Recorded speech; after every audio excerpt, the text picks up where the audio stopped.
오늘로서 제가 이제 이 강단에서 아마 설교하는 게 마지막인 것 같아요. 그동안 제가 오랫동안 여기서 이렇게 설교를 했는데 어떤 집사님이 저보고 그러더라고. 오늘 마지막이니까 목사님 2시간 설교하세요 이렇게 얘기했어요. 네. 표정들이 별로 안 좋으시는데 네, 그렇게는 안 할 겁니다. 네. 그러나 하여튼 감회가 새롭습니다. 제가 사실은 우리 교회 여기 담임 목회자로 오기 전부터 여기 계속 와서 설교를 오랫동안 했었어요. 사실은 그전에도 여러 번 했었고, 그래서 좀 감회가 새롭습니다. 어쨌든 이 강단에 또 하나님께서 앞으로도 여기 또 축복하시고 계속해서 인도하시고 또 우리도 축복하셔서 선하게 이끌어 주시기를 바랍니다. 지금 우리 교회는 그 이사 준비가 한창입니다. 제가 지난주에 이제 신학교에서 돌아와 보니까 제 방이 이렇게 돼 있었어요. 예, 완전히 그냥 저희 집사람이 열심히 짐을 싸가지고 이렇게 만들어 놨습니다. 4층 북카페도 이제 자매들이 와서 막 책을 싸고 교육자들이 또 이사 준비를 잘 해가지고 정말 이렇게 모든 게 다 이렇게 정리가 돼 있어가지고, 근데 제 방에 들어가니까 이게 이런 모습이 돼 있으니까 제가 이런 상황에서 어떻게 설교를 준비합니까? 이게 설교 준비하는 상황이 안 되잖아요. 상당히 난감했었어요. 이런 상황 가운데서 제가 설교를 오늘 하는 겁니다. 그러니까 오늘 설교가 안 좋으면 그 모든 탓은 저희 집사람 탓입니다.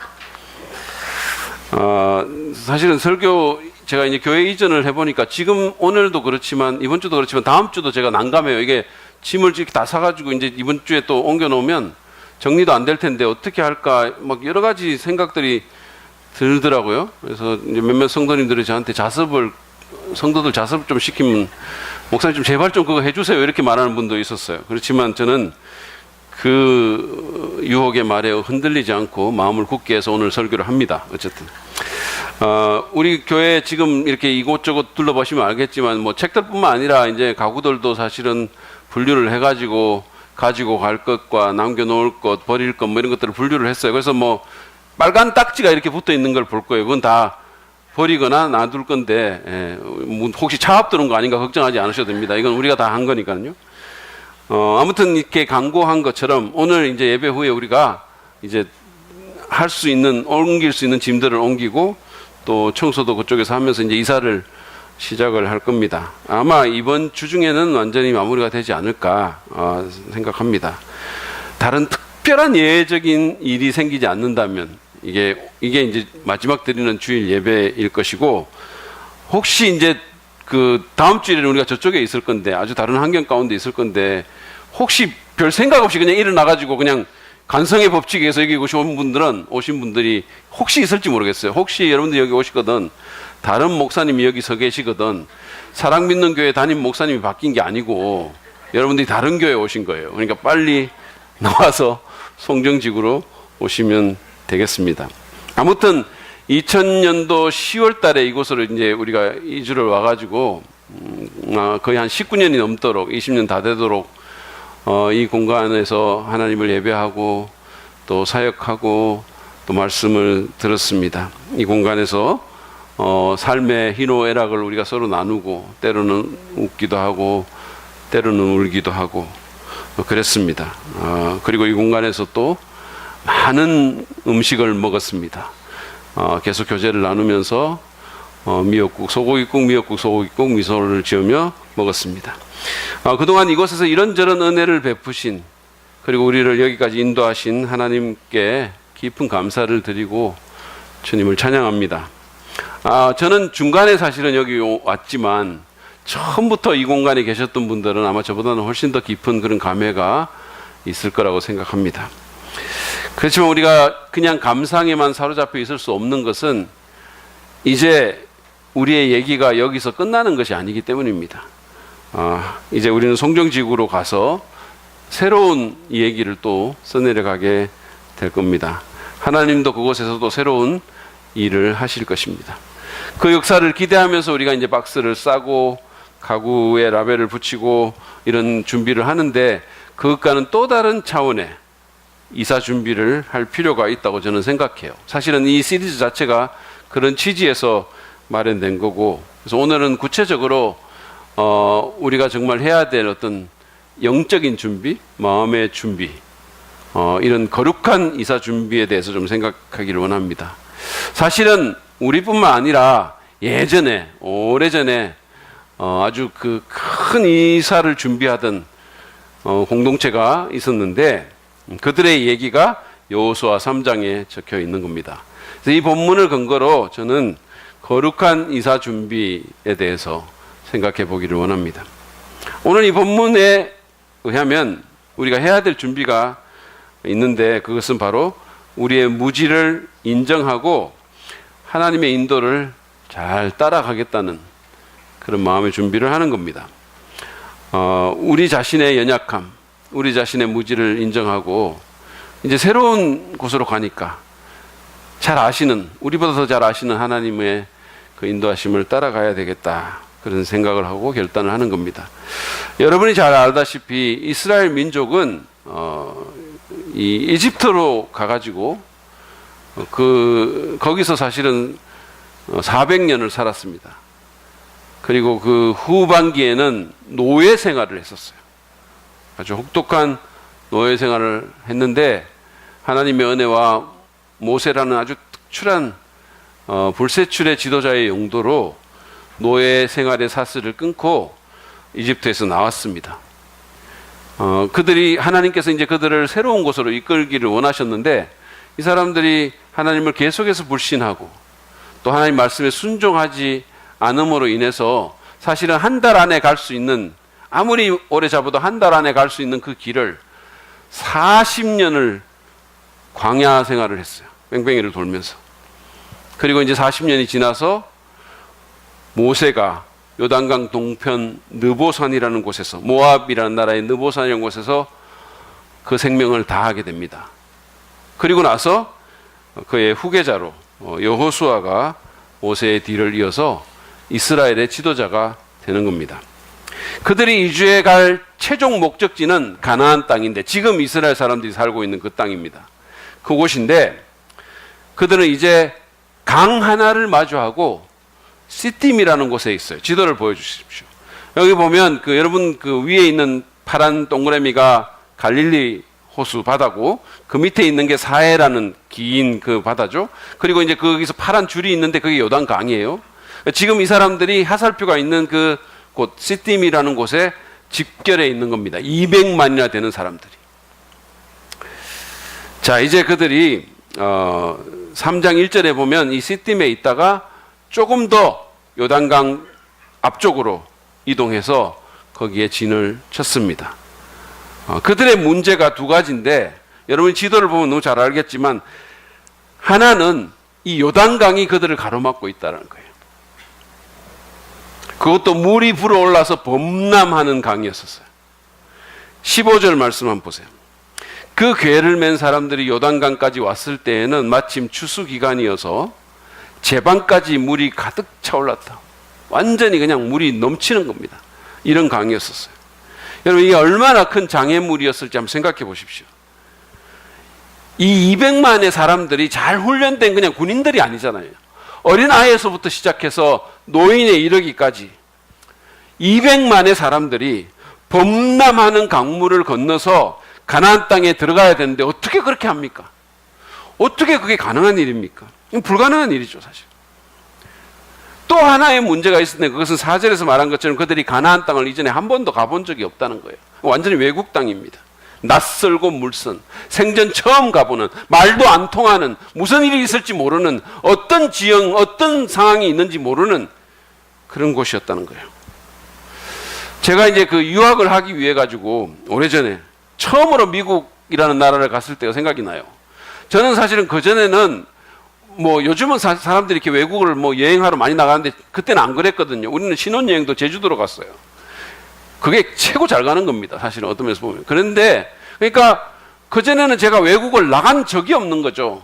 그런데 이제 유학 간다고 미국 가는 비행기를 타고 그리고는 이제 존 F 케네디 공항에서 내렸는데 뉴욕에 그 큰 공항에서 내리니까 뭐 이게 어디로 가야 될지 어떻게 해야 될지 뭐 우리가 전혀 감을 잡을 수가 없는 거예요. 분명히 많은 한국 사람들과 같이 비행기를 타고 왔는데 그 많던 한국인들이 졸지 어디로 다 사라졌는지 볼 수가 없는 거예요. 그러니까 막 이게 우왕좌왕하고 뭐 이게 지금 어떻게 될지 모르겠고 막 이러니까 저희 집 사람은 답답함을 견디지 못하는 그런 아주 못된 성격이 있어요. 참지를 못하는 거예요.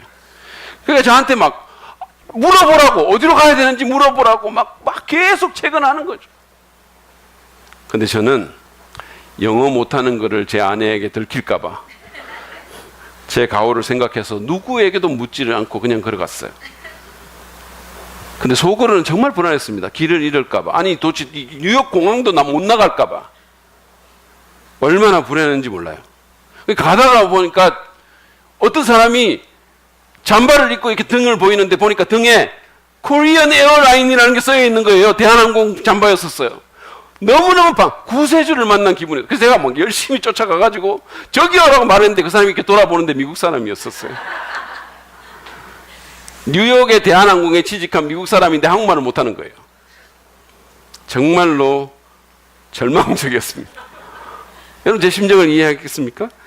정말 저는 절망했고 좌절했고 불안하고 두려웠어요. 이게 지금 이스라엘 사람을 직면하고 있는 문제였습니다. 그들은 그곳을 이전에 가본 적이 없었기 때문에 어디로 어떻게 가야 될지 감을 잡을 수가 없었어요. 거기다가 가나안 사람들은 너무 적대적이고 호전적이었잖아요. 그러니까 얼마나 그들이 불안했겠어요. 얼마나 두려웠을까요? 그런 그들에게 지휘관을 통해서 주어진 하나님의 명령은 다음과 같았습니다. 3절 4절이에요. 당신들은 레위 사람 제사장들이 당신들 하나님의 언약궤를 들어서 매는 것을 보거든 진을 철수하여 제사장들의 뒤를 따르시오. 당신들이 이전에 가보지 않았던 길을 가기 때문에 제사장들이 당신이 가는 길을 안내할 것이오. 그러나 당신들과 언약궤 사이는 2000보쯤의 거리를 띄우고 그 궤에 가까이 가지 마시오. 그들은 제사장들이 하나님의 언약궤를 들어 매는 것을 보면 천막을 걷어서 진을 철수하고 그 뒤를 따라야 했습니다. 하나님의 언약궤라는 것은 이렇게 생겼는데 사진 한번 보여주세요. 이렇게 생긴 건데 원래는 지성소에 두는 겁니다. 아주 거룩한, 가장 거룩한 대제사장이 1년에 한 번밖에 갈 수 없는 그 지성소에 두는 그런 언약궤였었어요. 궤였습니다. 이 안에는 십계명, 모세의 십계명 돌판하고 아론의 쌍나는 지팡이하고 그리고 광야 생활 동안 그들을 먹여 살렸던 만나가 들어있었다고 하죠. 근데 무엇보다도 이 언약궤는 하나님께서 그들과 만나시겠다고 약속한, 그리고 여기에 거하겠다고 하나님의 지상 보좌와 같은 곳이었어요. 그러니까 이 언약궤는 기본적으로 하나님의 임재를 상징했습니다. 따라서 언약궤를 따르라는 말은 하나님의 인도하심을 따르라는 거예요. 하나님이 가는 대로 따라오라는 겁니다.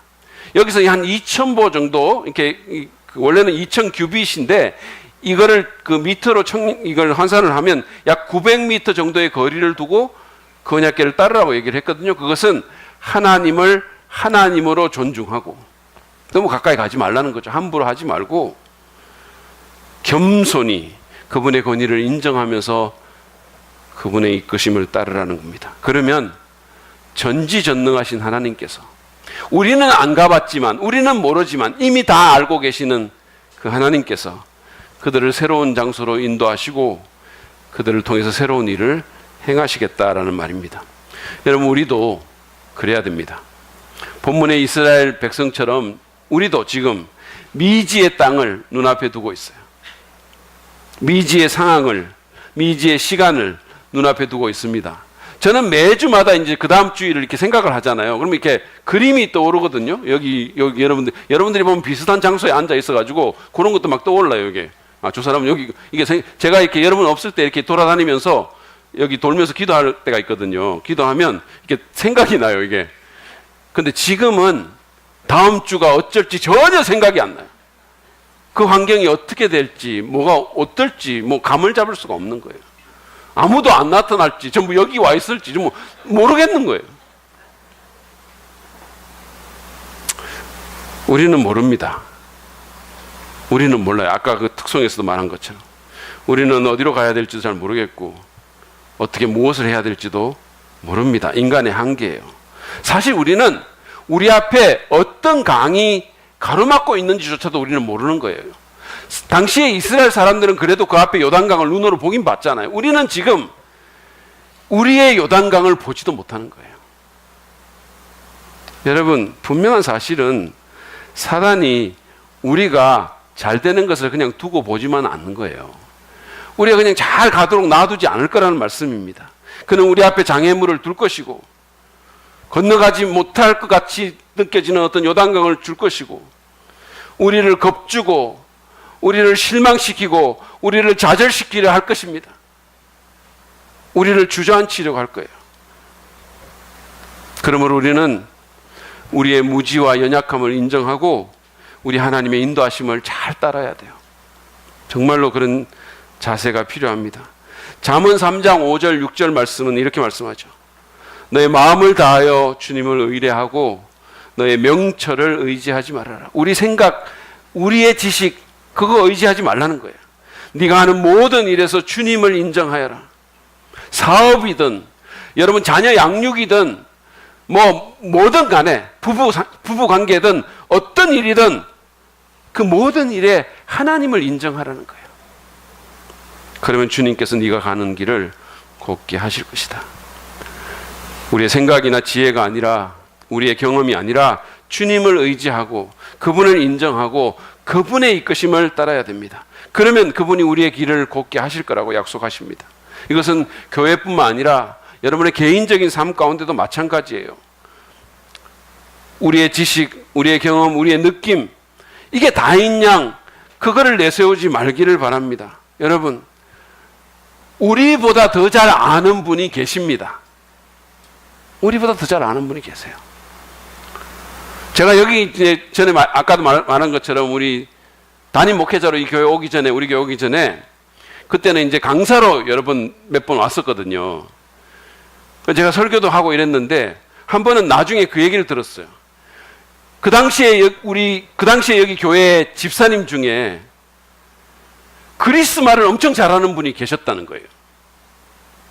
그 말을 듣는 순간 제가 제 설교를 돌아보게 돼요. 내가 혹시 헛소리를 안 했나? 무슨 헬라어라고 그러면서 다른 동사 된 거 아닌가? 막 이런 생각이 막 들면서 식은땀이 확 드는 거예요. 더 잘 아는 분이 거기 계셨던 거예요. 그리스 말에 대해서는. 여러분, 기억하십시오. 하나님이 더 잘 아십니다. 하나님 앞에서 잘난 체 하지 말고 정말로 겸손하게 마음에 무릎을 꿇고 주님을 의뢰하고 주님을 인정합시다. 여러분, 사람이 알면 얼마나 알겠어요? 우리가 경험하면 얼마나 경험했겠습니까? 여러분의 개인적인 진로라든지 자녀 양육, 자녀들의 개인적인 진로, 가정의 상황들, 부부관계, 또 여러 가지 문제들, 이 모든 일에 내 머리와 내 경험으로 내 느낌만으로 결정하려고 하지 말고 주님 인정하고 그분의 이끄심을 따릅시다. 그분보다 앞서려고 하지 말고 그분이 멈추면 멈추고 그분이 가라면 가고 그렇게 하도록 합시다. 여러분 기억하십시오. 우리 교회도 마찬가지예요. 우리 교회의 참 지도자는 담임 목사도 아니고 교회 중직자도 아니고 주님이십니다. 그분이 주인이세요. 제가 미국에 있을 때 하루는 교회 전화가 가지고 딱 받았는데 어떤 분이 저한테 전화가 가지고 당신이 이 교회 주인입니까? 이렇게 물었어요. Are you the owner of this church? 저가 주인 아니에요. 주님이 주인입니다. 우리는 무엇보다도 그분의 뜻을 묻고 그분의 얼굴을 구하고 그분을 바라봐야 됩니다. 제가 이렇게 이사하면서 이제 새로운 결심들을 하는 계기가 되잖아요. 새로운 결심하는 것 중에 하나가 뭐냐면 우리 교회가 회의보다 기도를 더 많이 하는 교회가 돼야 되겠다. 회의하는 것보다 기도에 더 열정적인 교회가 돼야 되겠다. 여러분도 그러시기 바랍니다. 기도와 복종과 신뢰의 자세 가운데 그분의 의중을 묻고 그분의 인도하심을 따르십시오. 그분보다 앞서지 않고 모든 삶의 일에 있어서 자꾸 다른 생각, 세상의 어떤 것들 크게 영향받지 말고 먼저 주님의 이끄심을 따르기를 바랍니다. 성령의 자극과 내적 충동에 민감해서 그 지시를 따르는 저 여러분 되기를 바랍니다. 그것이 우리가 해야 될 이사 준비입니다. 두 번째로 우리는 스스로를 성결하게 해야 합니다. 스스로를 성결하게 해야 돼요. 새로운 땅, 새로운 미래로의 이사를 위해서 우리는 자신의 무지와 연약함을 인정하고 하나님의 인도를 따르도록 결심해야 될 뿐만 아니라 여호수아가 우리에게 해야 될 또 하나의 이사 준비에 대해서 5절에서 이렇게 말을 합니다. 보세요. 여호수아가 백성에게 말하였다. 당신들은 자신을 성결하게 하시오. 주님께서 내일 당신들 가운데서 놀라운 일을 이루실 것입니다. 그 다음 날 주님께서 뭔가 놀라운 일을, 뭔가 기가 막힌 일을 하실 것이기 때문에 스스로를 성결하게 하라고 말을 했습니다. 구체적으로 어떻게 하라는 방법이 나와 있지는 않지만 구약의 다른 본문들을 참조해 보면 그들은 아마도 옷을 빨고 몸을 씻고 그리고는 자기들을 부정하게 하는 그 모든 것들로부터 삼가는 일을 했을 것입니다. 구약에 보면은요, 하나님께서 어떤 새로운 일을 하시기 전에, 어떤 장엄한 일을 하시기 전에, 어떤 놀라운 일을 하시기 전에 그분의 백성들에게 성결할 것을 언제나 요구했어요. 교향곡이 서곡을 필요로 하듯이 하나님의 장엄한 행위는 그 백성들의 특별한 성결을 요구합니다. 하나님의 나타나심과 그분의 새로운 역사를 기다리는 하나님의 백성들은 겸손한 자세로 회개와 기도 그리고 스스로를 깨끗하게 하려는 부지런한 노력을 했을 것입니다. 출애굽기 19장에 보면요, 하나님께서 이제 그 이스라엘 백성을 만나려고 강림하시는데 정말 그 막 산을 흔들면서 한번 생각해 보세요. 그 시내 산을 흔들면서 빽빽한 구름과 천둥과 우레와 연기와 불 가운데서 시내 산에 강림하십니다. 그러면서 모세에게 이런 지침을 주시죠. 10절 11절입니다. 주님께서 모세에게 말씀하셨다. 너는 백성에게로 가서 오늘과 내일 이틀 동안 그들을 성결하게 하여라. 그들이 옷을 빨아 입고서 셋째 날을 맞이할 준비를 하게 하여라.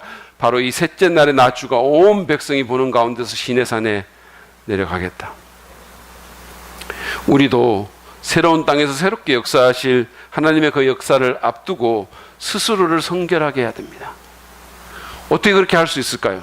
그것은 먼저 내 삶에서 뭔가를 쳐내야 함을 의미합니다. 그것이 우리가 할 수 있는 성결의 방법이에요. 가지치기를 해야 된다는 거예요. 이번에 이삿짐을 싸면서 제 아내는 목양실에 있는 많은 것들을 버리라고 저한테 요구하고 저를 몰아붙이고 저를 압박했습니다. 때로는 저 몰래 무언가를 버리는 만행도 서슴지 않았어요. 그 가운데는 제 30대 때 설교했던 그 설교를 담은 카세트 테이프 박스가 거기 있었던 거예요. 이런 박스였는데 거기 제가 이제 30대 때 설교했던 설교 테이프를 쫙 모아놨는데 그거를 제 몰래 내버린 거예요. 여러분, 제 삶의 개인 역사 자료로 제가 소중하게 소장하고 있던 거였었어요. 그런데 한 여인의 어리석고 무지한 행동으로 세상은 이제 이재기 목사의 30대 목소리를 잃어버렸어요. 우리 집사람 말, 아니 무슨 지금 그거 틀 곳도 없는데 그게 뭐가 필요해? 먼지만 가득 쌓여 있는데 그거 10년 동안 한 번도 안 들춰봤는데 그걸 왜 가져 있어야 되냐는 거예요.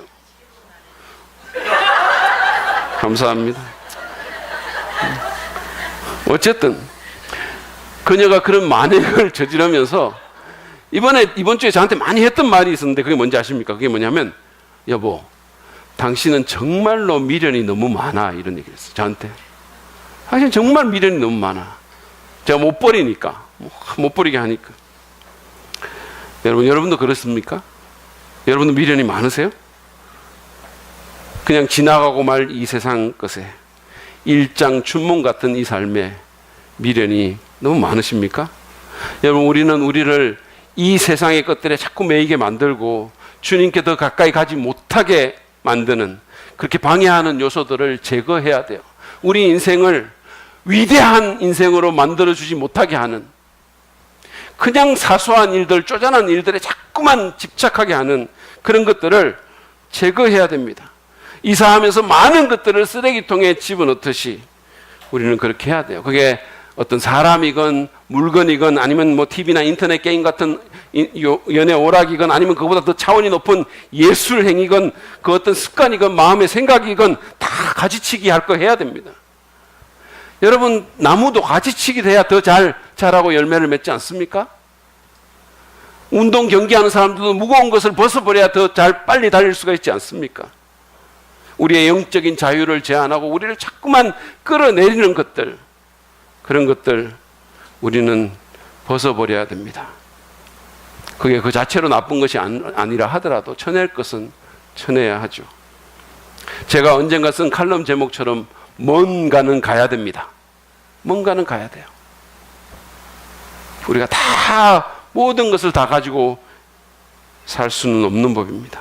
그리고 정말로 좋은 것이라도 절제할 수 있어야 돼요. 지난달 여기 와서 설교했던 김철기 전사님은 SNS를 일절하지 않아요. 일절 그런 거 안 합니다. 저희 교회에 있을 때는 사실은 이 카톡도 안 했어요. 예. 먹는 거는 절제를 안 하는데 이런 건 진짜 절제를 잘하는 것 같아요. 자기 말이, 자기는 만약에 그런데 한번 빠지면 정말로 너무 많은 시간을 거기 쏟기 때문에 아예 안 한다는 거예요. 지금은 그냥 어린이 사역 때문에 어쩔 수 없이 카톡은 한다고 했는데 제가 보니까 카톡 프로필 화면이 이랬어요. 보여주세요. 아무것도 없어요. 아무것도 없어요. 그러니까 이게 그냥 이런 거 안 하고 싶은 거예요. 그러니 마지못해 이제 사역 때문에 어쩔 수 없이 카톡은 열었는데 이러더라고요. 여러분, SNS나 카톡이 나쁜 것은 아니지만 자신의 건강한 영적인 삶을 위해서, 하나님과의 관계를 위해서, 거룩을 위해서 절제했던 거예요.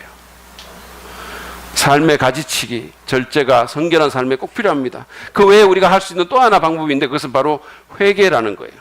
회개는 생각을 바꾸고 방향을 돌이킨다는 뜻입니다. 살다 보면 우리는 수시로 길에서 벗어나게 돼요. 수시로 잘못된 생각을 하게 됩니다. 수시로 말씀에서 벗어나요.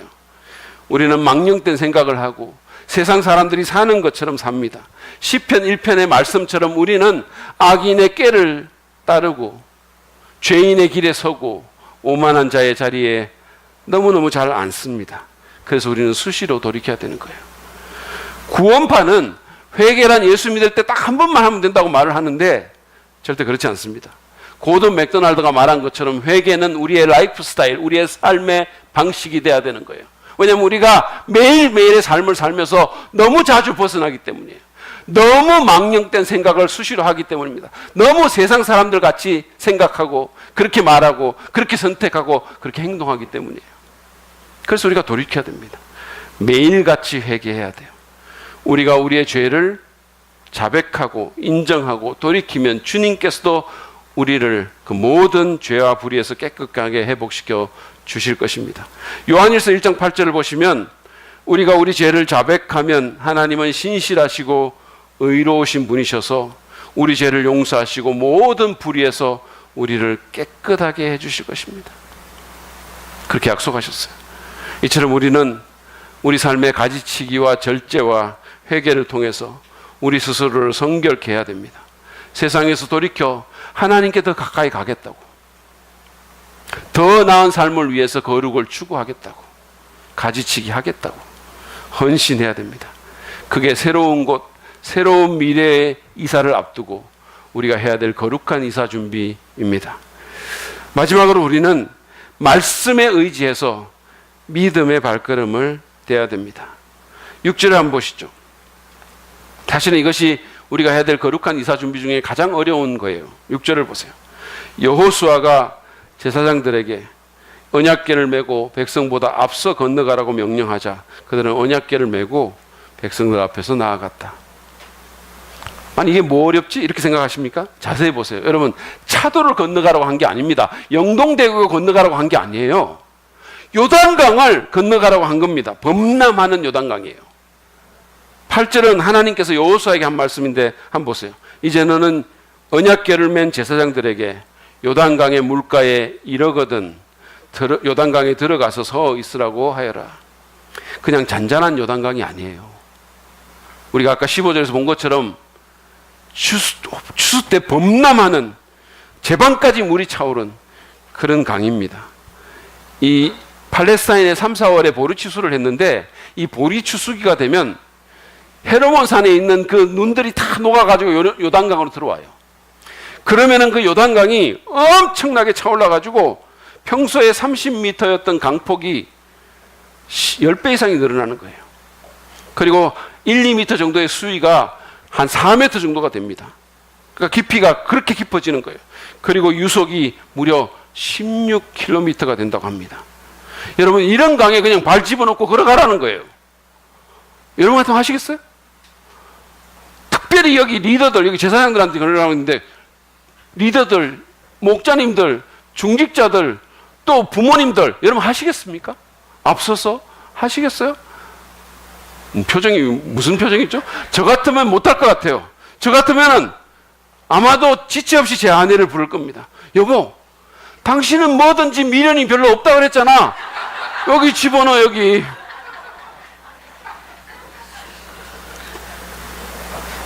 여러분, 우리가 알아야 될 게 하나가 있는데, 하나님께서 근데 그냥 그렇게 하라고 한 건 아니에요.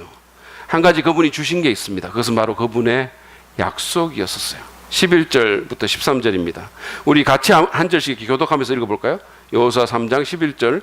제가 먼저 읽을 테니까 여러분 그 다음 절 읽으세요. 온 땅의 주권자이신 주님의 언약궤가 당신들 앞에서 요단강을 건널 것입니다.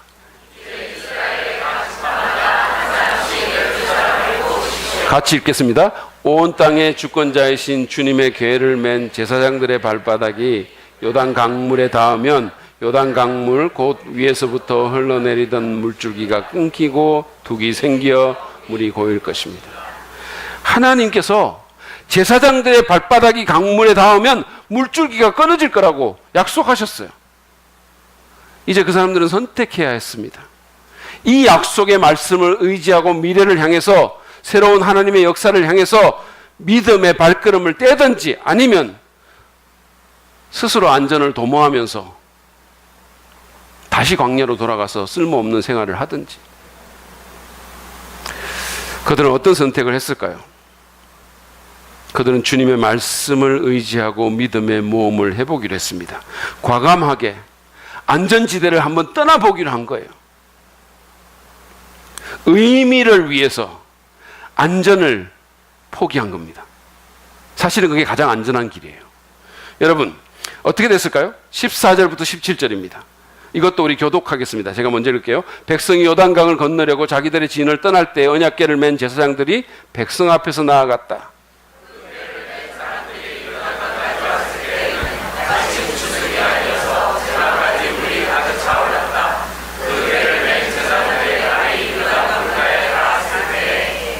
위에서부터 흐르던 물이 멈추었다. 그리고 멀리 사르단 근처의 아담 성읍에 둑이 생겨 아라바의 바다 곧 사해로 흘러가는 물줄기가 완전히 끊겼다.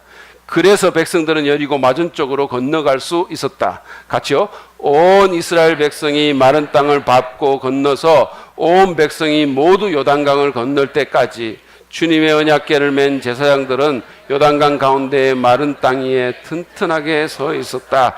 할렐루야. 강물에 길이 생긴 거예요.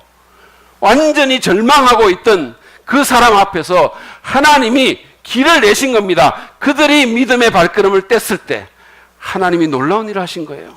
여러분, 이건 진짜 박수 한번 쳐야 되는 일이거든요. 정말로 박수 쳐야 되는 거예요. 이렇게 해서 200만 명이나 되는 히브리 사람들이 가나안, 다시 말해서 지금의 팔레스타인 땅에 들어가게 된 거예요. 여러분, 이게 아니면 그들이 어떻게 그 땅에 들어갔는지가 설명이 안 되는 겁니다. 이런 일이 아니면 어떻게 이집트 땅에서 노예 생활하던 사람들이 200만이나 되는 사람들이 어떻게 그 가나안 땅에 들어가서 살게 됐는지, 지금도 거기 살고 있잖아요. 어떻게 그렇게 됐는지 이게 설명이 안 되는 거예요. 만약에 그들이 원래 가는 정상적인 길을 이용할 수도 없었겠지만 그렇게 했으면 다 죽었어요. 하나님께서 길을 여신 겁니다. 우리도 이 사람들처럼 하나님의 말씀에 의지해서 믿음의 발걸음을 떼야 됩니다. 우리가 믿는다는 말 많이 하잖아요. 근데 사실은 믿는다는 것은 그냥 교회에 나오는 게 믿는 게 아닙니다. 그냥 어떤 교리를 지식적으로 아는 게 믿는 게 아니에요. 우리가 믿는다는 것은 하나님의 말씀을 사실처럼 믿는다는 거예요. 비록 눈에 보이진 않지만, 여러분들이 지금 저를 보고 계신 것처럼, 그래서 제가 있는 것을 아는 것처럼 하나님이 여기 눈에 보이지 않지만 그러나 하나님이 여기 계신 것처럼 우리가 믿고 그렇게 행동한다는 거예요. 그게 믿는다는 것의 뜻이에요. 눈에 보이는 것으로는 전혀 아닌 것처럼 보이더라도, 상식적으로 이해가 잘 안 되더라도 하나님과 그분의 말씀을 신뢰하고 말씀대로 한번 해보는 것이 믿는다는 것의 참 뜻입니다. 사실 믿음은 보이지 않는 것을 믿기 때문에, 여러분 보이는 걸 믿으면 누가 못 믿겠어요? 보이지 않는 것을 믿는 것이 믿음이기 때문에, 그렇기 때문에 모든 믿음의 행위에는 모험의 요소가 있는 거예요. 보장된 게 없기 때문에 거기에는 믿음의 요소가 있는 것입니다. 그래서 두려움이 있지만, 그래서 주저가 되지만, 그렇지만 하나님을 신뢰하고 말씀에 의지해서 자신을 한번 내던져 보는 겁니다. 한번 해보는 거예요. 그게 바로 아브라함이란 사람이 평생 나고 자랐던 고향을 75세의 나이에 떠날 때 했던 일입니다. 그리고 그게 바로 베드로가 배 밖으로 나와서 성난 바다에 발을 디뎠을 때 했던 일입니다. 그렇게 함으로써 그들은 하나님이 얼마나 믿을 만한 분인가를 알게 됐고, 그들이 그렇게 하지 않았다면 알 수 없었던 하나님의 역사를 경험할 수가 있었던 거예요. 그래서 그들이 그 행위를 통해서 믿음이 성장했던 것입니다. 여러분들도 한번 생각해 보세요. 여러분 가운데 우리 예수님을 믿는 분들 한번 생각해 보세요. 여러분들이 했던 여러분의 믿음의 행위들 때문에, 그게 크든 작든 간에 그것 때문에 여러분이 하나님이 어떤 분인가를 알게 됐을 것이고, 그것 때문에 믿음이 성장했을 것입니다. 제게도 그런 일들이 여러 번 있었어요. 그냥 이론으로가 아니라, 그냥 책에서 보는 것으로가 아니라, 이 말씀을 의지하고 한번 나 자신을 던져봤을 때 하나님이 어떻게 일하시는 것을 그걸 통해서 보게 된 거예요. 물론 마음 졸이는 일도 있었고, 내 생각대로 안 되는 일도 있었고, 두려움도 있었고, 어려움도 있었지만, 그러나 그 모든 것을 통해서 이끄시는 하나님을 알게 된 거예요. 기가 막힌 웅덩이와 수렁에서 건져주시는 하나님, 하나님이 아니면 설명이 안 되는 방법으로 역사하시는 하나님. 여러분, 이게 그 옛날 과거만의 일입니까? 그렇지 않습니다. 지금도 크고 작은 차원에서 이런 일들이 계속 일어나고 있어요. 한 예로 지구촌 교회에서, 그 대형교회잖아요.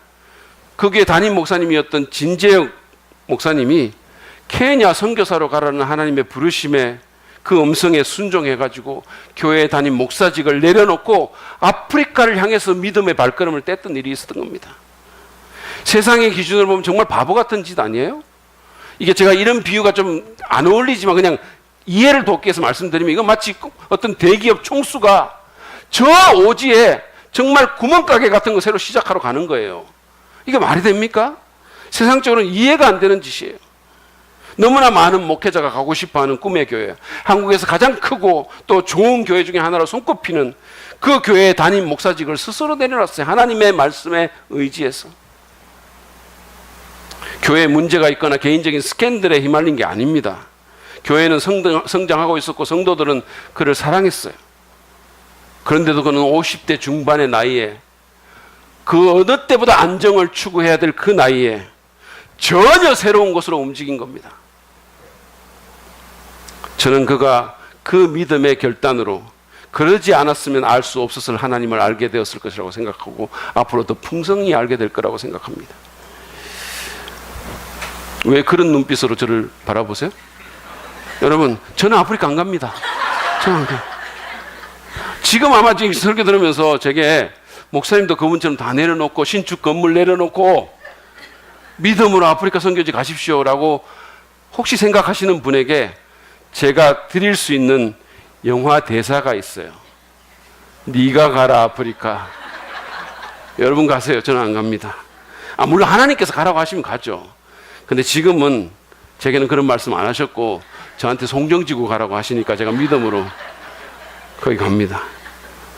아무튼 교회 이전을 앞두고 여러분, 우리가 준비해야 될 가장 중요한 이사 준비는 바로 우리 각자가 하나님 말씀에 의지해서 믿음의 발걸음을 떼는 거예요. 여러분, 우리에게 하나님이 뭔가 말씀하실 때, 여러분 성경을 읽거나 여러분이 정말 기도하거나 말씀을 듣거나 통해서 하나님 말씀하실 때 거기에 의지해서 발걸음 떼는 겁니다. 우직하게 하나님 믿고 각자의 상황 가운데서 말씀대로 한번 해보는 거예요. 그냥 한번 해보는 겁니다. 그것이 좀 안전하지 않게 보이더라도, 그것이 계산기로는 답이 안 나오더라도, 그것이 바보짓처럼 느껴지더라도, 그것이 내 느낌과 맞지 않더라도 그것이 나의 자존심이나 권리를 포기하는 일이라도 하나님이 하라고 하시면 그 말씀 의지에서 믿음의 모험을 한번 해보는 거예요. 나이키 광고처럼 just do it, 그냥 한번 해보는 겁니다. 제가 이제 묻겠습니다. 우리 교회가 축복의 땅으로 하나님의 새로운 미래로 건너가는데 우리 모두가, 그리고 여러분이 디뎌야 될 강은 무엇입니까? 하나님께서 여러분에게 어떤 순종의 행위를, 어떤 믿음의 모험을 요구하십니까? 바쁘고 피곤하지만, 그렇지만 정말 내가 그어놓은 선을 넘어서 더 많은 일손이 필요한 교회 사역에 헌신하라고 하나님 말씀하십니까? 아니면 좀 더 거룩한 하나님의 뜻을 위해서 무언가 결단을 하라고 요청하십니까? 아니면 정말 불가능할 것 같은 주변의 사람에게 복음을 전하라고 하나님이 말씀하십니까? 재정적으로 넉넉하진 않지만 하나님 의지하고 희생적으로 한번 드려보라고 말씀하십니까? 아니면 내게 상처 준 사람을 용서하고 관계를 회복하라고 말씀하십니까? 어색함과 불편함이 있지만 그럼에도 불구하고 이전과 더불어 더욱더 소그룹 교제에 적극적으로 참여하라고 말씀하십니까? 직장에서 손해볼 수 있지만 정직할 것을 요구하십니까? 나의 커리어가 아니라 하나님의 부르심을 따라서 살라고 하십니까? 그게 뭐든 간에 주님 말씀하시면 순종하십시오. 두려움이 있겠지만 하나님 믿고 한번 해보시기 바랍니다.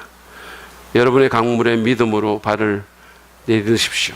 하나님이 길을 여시고 우리는 새로운 미래를 향해서 가게 될 것입니다. 그것이 우리가 해야 될 이사 준비입니다. 여러분, 저는 살면서 여러 번 이사를 해봤어요. 정말 많이 해봤어요. 근데 그 중에 가장 기억에 남고 가장 큰 이사가 한국에서 미국으로 갔던 이사, 그리고 미국에서 한국으로 돌아왔던 이사예요. 그 경우에 우리는 짐을 싸고 여러 가지 정리를 하고 수속을 밟고 많은 준비를 했습니다. 그렇지만 동시에 기도하면서 하나님 바라보면서 마음의 준비도 더 많이 했던 것 같아요. 지금 생각해 보면 물리적인 이사 준비보다 그런 준비가 훨씬 더 중요했던 것 같아요. 여러분, 지금의 이사도 마찬가지입니다. 오늘 예배 후에 우리가 할 것처럼 짐 싸고 건물 청소하는 준비도 정말 필요하지만 우리의 마음과 심령을 살피고 하나님과의 관계를 새롭게 하고 거룩한 이사 준비를 하는 것이 더 중요합니다. 그러므로 자신의 연약함과 무지를 인정하고 여러분, 하나님 인도를 잘 따르도록 합시다. 하나님 잘 인도하실 거예요. 모든 것이 합력해서 선을 이루도록 이끄실 겁니다. 그리고 가지치기와 절제와 회개로 스스로를 성결하게 합시다. 그리고 말씀에 의지해서 정말 이게 아닌 것 같지만 그럼에도 불구하고 믿음의 발걸음을 내딛도록 합시다. 그러면 우리는 새로운 땅으로 우리를 이끄시는 하나님의 새로운 손길을 경험할 수 있게 될 것입니다. 하나님의 영광을 보게 될 것입니다. 믿음으로 서시는 저 여러분 되기를 축복합니다.